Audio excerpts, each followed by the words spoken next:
Marathi, the voice of Maharashtra. एक नव्हे दोन नव्हे तर 5-5 मंत्रिपद लाभलेला सातारा जिल्हा खरं तर भौगोलिक दृष्ट्या देखील या जिल्ह्याचं एक वेगळं महत्व आहे। परंतु या जिल्ह्यात प्रगतीच्या दृष्टिकोनातून विचार केला तर खरंच हा जिल्हा तेवढा प्रगतशील आहे का, हा प्रश्न तुम्हा आम्हाला पडल्याशिवाय राहणार नाही। त्यात पाजनी महाबळेश्वर रस्त्याची अवस्था तर बोलायलाच नको। तशीच काहीशी अवस्था मेढा महाबळेश्वर दरम्यान येणाऱ्या केळघर घाटाची देखील आहे।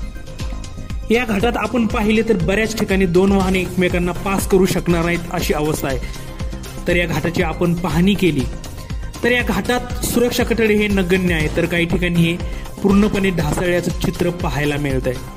दरवर्षी येथे अनेक अपघात होत असतात, तर अनेकांना आपला जीव देखील या ठिकाणी गमावा लागलाय। येथून प्रवास करत असताना वाहन चालकांना व प्रवाशांना नेहमी जीव मुठीत घेऊन प्रवास करावा लागतो, परंतु याची दखल मात्र सार्वजनिक बांधकाम विभाग घेताना दिसत नाहीये।